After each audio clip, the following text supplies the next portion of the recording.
पहा मित्रांनो, स्वाध्याय 2.1 मधील हा 5 नंबरचा प्रश्न आहे. एक इंजिन एका तासात 84,500 लिटर पाणी वरी खेचतं. तर एका दिवसात, फक्त एका दिवसाचं विचारते, एका दिवसात 10 तास जर इंजिन कंटिन्यू जर ठेवलं, 5 दिवसात ते किती लिटर पाणी खेचेन?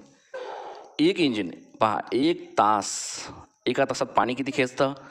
84,500 लिटर पाणी खेचतंय ते इंजिन.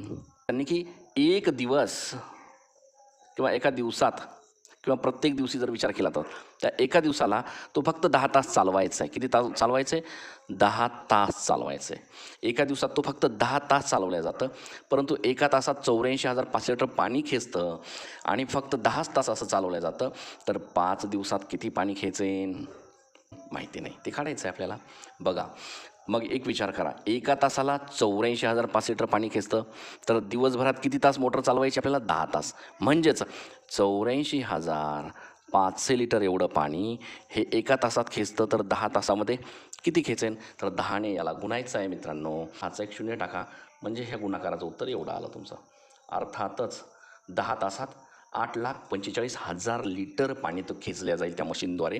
10 तासाची गोष्ट काढली, फक्त 10 तासात. एका दिवसात 10 तास चालवायचं आहे, 5 दिवसात 50 तास चालवायचं आहे. मग एका दिवसात 10 तास जर चालवलं तर तो एवढं पाणी खेचतं किती? 8,45,000.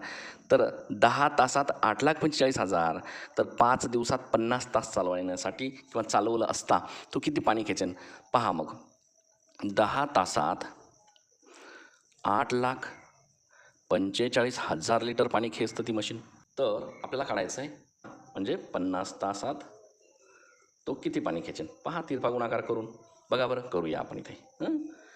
याने याला गुणायचं आहे, म्हणजे 8,45,000 गुणाकारामध्ये 50, भागाकारामध्ये काय येईल? हा 10 तास येईल. चला ठीक आहे, इथपर्यंत मांडणी केली. आपल्याला पाहायचं आहे, 10 तासात जर 8,45,000 लिटर पाणी वरी खेचतं, तर 50 तासात किती खेचेन? हा शून्य कटला, हा शून्य कटला. वरी शिल्लक राहिलेत फक्त 5 गुणाकारामध्ये 8,45,000. आपण इथेच गुणाकार करूया, जास्त वेळ घालवायचा नाही. 5 2 42. एकक, दशक, शतक, हजार, 10,000, लक्ष, दशलक्ष. 42,25,000 लिटर पाणी आहे ना 5 दिवसात तो खेचेन. म्हणजे 42,25,000 लिटर. तर पहा इथे मित्रांनो ऑप्शन आहे, 42,25,000 लिटर तो पाणी खेचेन. अर्थातच आपला ऑप्शन नंबर डी म्हणजे चौथा ऑप्शन हे आपलं उत्तर बरोबर आलेलं आहे. चला, सगळ्यांनी लिहून घ्यायचं आहे.